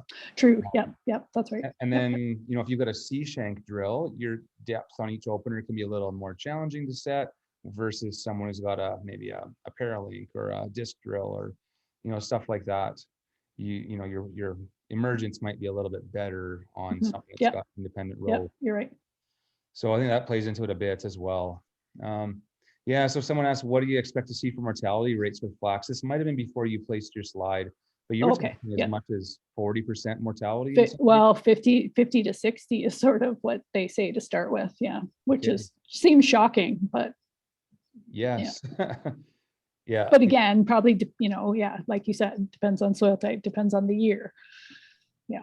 And I think how deep you seed it too, because if, would you go more than 1 inch, if you need to chase moisture, or is that pretty scary? I mean, you're gonna get erosion that fills your trench in too, right? Yeah. So yeah, more than 1 inch is scary. I think so, but I mean, there are people who do it, but yeah. A comment, are you better to back off on seeding rates on dry years? If we're dry land, Southern Saskatchewan, Southern Alberta, on a dry, if it's looking dry, should we back off the rate a little bit? That would be my gamble. I would think just, because then they're just not going to be competing. The individual plants aren't going to be competing as much with each other, but how much you compensate, not sure, but. And the other question was related to that, I guess, was crop competition. Do we lose too much competition if you're too thin and then you've got more weed risk? Then it's more, that's right. And your crop's probably more variable when it comes to maturity too. So a pain, becomes more challenging to decide when you're going to put that pre-harvest chemical on. Yeah. Yeah. Oh yeah. And someone said if they're using a land roller, don't seed too deep because you're going to fill in that trench a little bit. We've got, a couple rocky fields where we always roll. We've let that flax come up and kind of in between herbicide apps, we might be roll it, I've heard of people. I've heard of a few people doing that. Yeah. Because the crop's all emerged, and then, it probably helps if you've got a bit of a trench there. A disc drill, you don't have much of a trench there really. But we kind of wait for a warm afternoon and, then it's pretty pliable, right? When it's a couple inches tall and everything's emerged. Yeah. I think the stems are still pretty flexible. So yeah. We've done a little bit.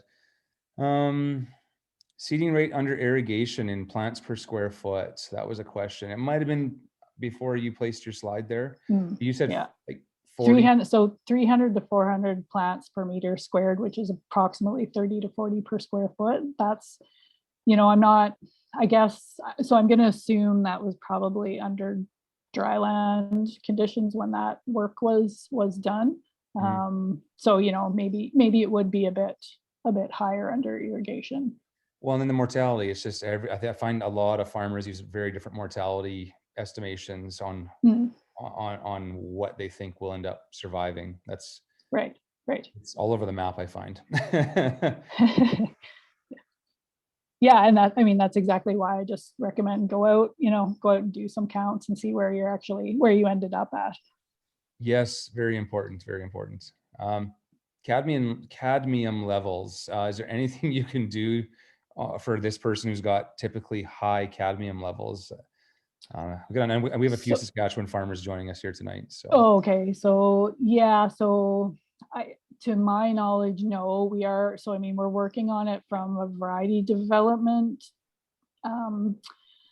point of view, so trying to identify germplasm that that accumulates less cadmium. But I believe, and they are also, I mean, it's also a problem for wheat. And I believe, I mean, you can cut it back so much, but if you cut back that cadmium accumulation too much, I believe it causes a problem for phosphorus uptake. So it can be a bit of a, it can be quite tricky. Oh, so So yeah, I'm not, cadmium phos uptake's impacted. yeah. Okay. Yeah. So I'm not, yeah, as for like an agronomic process or, something you could do, I'm not aware. It's unfortunate. Okay.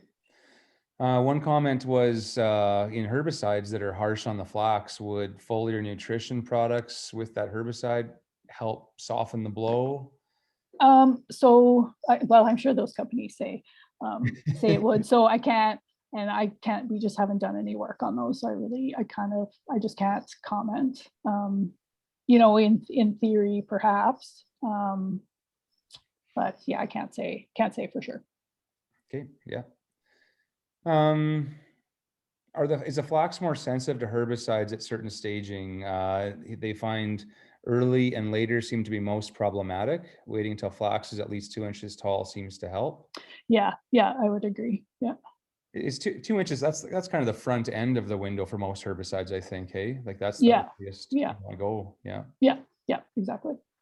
Yeah, so I find the challenge I have with like using authority, like, if you get the Avidex, maybe some authority, the fields are too clean. All of a sudden it's like, oh, it's clean. I don't need to spray yet. I don't need, we only need one app or whatever. And then all of a sudden things sneak back in on you. That's the challenge I've seen with really authority.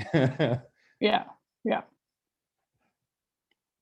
But yeah, for us, I mean, we're kind of going at that, 10 centimeter, 5 to 10 centimeter range, and then maybe at that 10 to 15 range with a second app is often. Yeah, exactly. And that would be the most common. Yeah. Yep. So, sure. But I think it's rare to do 2 apps, but we do that 2 apps on our farm typically. Oh, okay. If I find it helps to stunt the plant a little and shorten it and make it stand better. Okay. Yeah. Do you recommend applying sulfur? So our farm, like, I mean, typically we just do it on the canola acres, but we also get it in our irrigation water. So we're typically not a. Oh, okay. Yeah, it comes from in the Banff region, the sulfur's picked up in the irrigation water, and we get like 10 pounds a year in our irrigation water, basically. Oh, interesting. Yeah.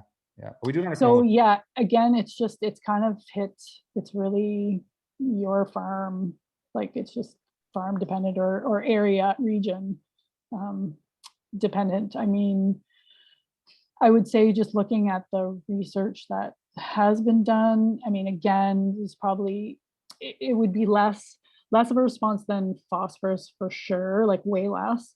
But there would be a couple locations out of maybe 8 that we run where there was a significant response. But that significant would be, that percent increase in yield would be way less than phosphorus. Okay. Any idea what meter roller is used for flax on an air drill, specifically a seed hawk, similar to wheat and barley or peas, canola? Ooh, I have no idea. We use one that's similar to our wheat for our flax, but you're going pretty slow, so it feels like you've got a bit of a thunk. So yeah, not the canola roller, but the next size up. That's the one we use. Right. So yeah, but we've also, typically that one's in the phos tank. So typically we've done, the second smallest or the third smallest meter size in our deer cart. Is mortality way higher with an air drill versus box drill? I'd say you might get more seed bounce possibly, but I think the type of opener and independent opener is more important. Any comments on that, Michelle? Yeah, I'd probably say the same. I can't say I've heard much drastic differences about that, but that would be my guess as well. Oh, since flax is an oil seed, what's the recommended sulfur rate? I guess we kind of talked about that, but yeah, and I didn't put sulfurous canola though, right? Or respond. Yeah, and so I mean, we really don't have. There really is not a recommended rate, I would say, and I should have put up the removal chart there because it does take up more than you think it would. Like it is a sulfur user for sure. So I would say, yeah, just go find those tables and go by that. Okay. You had one chart there actually that was interesting, and it was, I think, the flax yields after peas, and it was like 100 or pulses, Oh, 140%, but there's an asterisk. yeah. So that meant I think it was based on a very small data set. So take that with a grain of salt. It wouldn't happen, every year consistently. Yeah. Okay. Okay. But somebody did really well. Okay. I mean, we've grown flax after pulses. We did this year a couple fields, but yeah, often it's after a cereal crop for us. The odd time we've done it after canola, but yeah, it wasn't massive yields. I think there's some risk. And then volunteer canola, you got to come in with the Bazagran and control the volunteer canola. Yeah, exactly. Like I think I was at a SaskAg presentation, and the extension specialist had pulled some crop insurance data, and she was looking at rotation and that flax after canola, and yeah, it definitely wasn't every time. It probably wasn't even half the time where, surprisingly, where the yield was impacted, but it's more those other things you need to think about, like the volunteer control. Yeah. Comment, thoughts about cadmium uptake. Is it related to zinc deficiency? Any thoughts that cadmium uptake is related to zinc deficiency? So I'm probably not as well versed on cadmium as I should be. So I'm not aware, but that doesn't mean that it's not. Okay. Fungicide wise, whenever we've done some fungicide trials in Alberta, like on our, just not scientific, but just, strips or whatever, whether it was 5 years ago or more, it just seemed like we didn't have massive response in Alberta, but it always seemed like Saskatchewan, Manitoba data, there was bigger response often. Okay, I don't know if that's a rotation thing or environment thing, or, I mean, we're off, for us, we are spraying a fungicide on our flax, and we have gone to Diox actually now. Okay. Yeah. Nathan is doing the farm stuff, so I'm losing a little bit of touch on what we used every year. Right. But yeah, like, that's interesting. I don't know if the response in Alberta is quite the same as what Saskatchewan, Manitoba data shows. Yeah. I don't know if there's anything that maybe there hasn't been any studies really done in Alberta in a big way either. So no, and I would say from the studies I've seen, it would just mostly be based on Saskatchewan. The work I've seen, like there might have been, I mean, the one site, if there was a Alberta site, it would have been Fagerville, which is quite different from where you're located. Okay. I had one comment I'd made a note of for like first time flax growers. One thing to throw in your combine is duct tape and one of those yellow Richards brand knives. It seems like, on your reel that feeds your combine, sometimes flax will get caught in some of the metal there. So often we'll duct tape stuff up so it'll flow through nicer. Right. Yeah. The spots where you can replace the fingers on your drum. And then, those yellow handled, I call them a banana knife, but it's the Richards brand with the curved top. Put a couple of those in your combine too. And just, if there's stuff that gets caught up there, you can deal with it. And on the yellow flax, I hadn't really thought about that or heard about that too much on yellow flax, about the seeding rate being a little more than brown. That's okay. I hadn't really, if I did see it, I didn't remember it. So that's interesting. And just because that seed coat is thinner or it's more sensitive? Yeah. So I mean, it's just a general statement, I think, cautionary, just the fact that it can be more susceptible because it's so thin, it can be a lot more susceptible to cracking. So, therefore you might just see higher mortality. So I know, like in the co-op, when we run the co-op trials, they're seeded at a higher rate than the brown. Yeah. Okay. And it's more, and I think the yellows, I think in general, I think they tend to be more susceptible to fusarium, like some of the root rot and fusarium wilt issues too.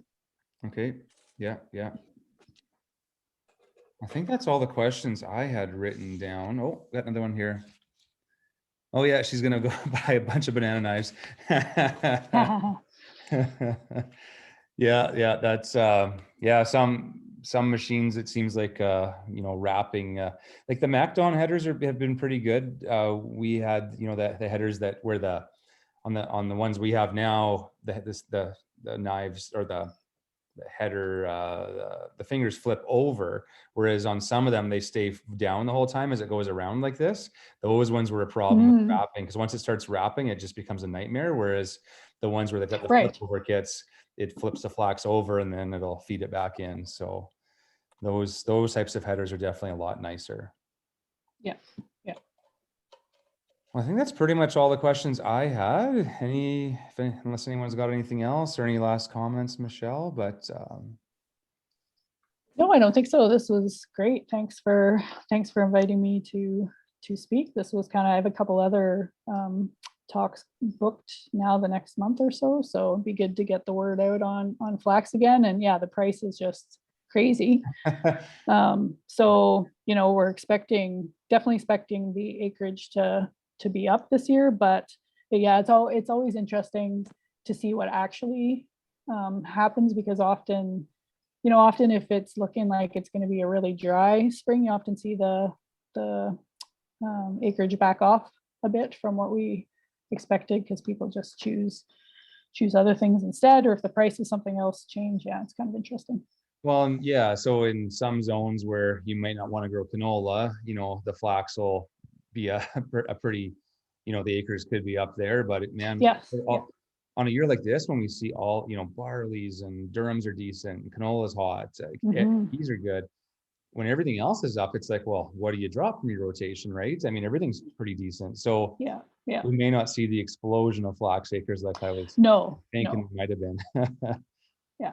Yeah. Yeah. Yeah. We just have to, we have to solve the straw, come up with some better solutions for the straw management for sure. So Mhm. Yeah, I think so, because the rest of it's a pretty fun crop to grow otherwise. yeah, So and I mean the net, your net returns really good on it, and yeah. Yeah. yeah, no, that sounds good. Much appreciated. Thank you so much, and I'll post this You're welcome. recording tomorrow, so on YouTube there. So Excellent. thanks so much, Michelle. Okay. Bye-bye. Okay, thanks everyone. Bye.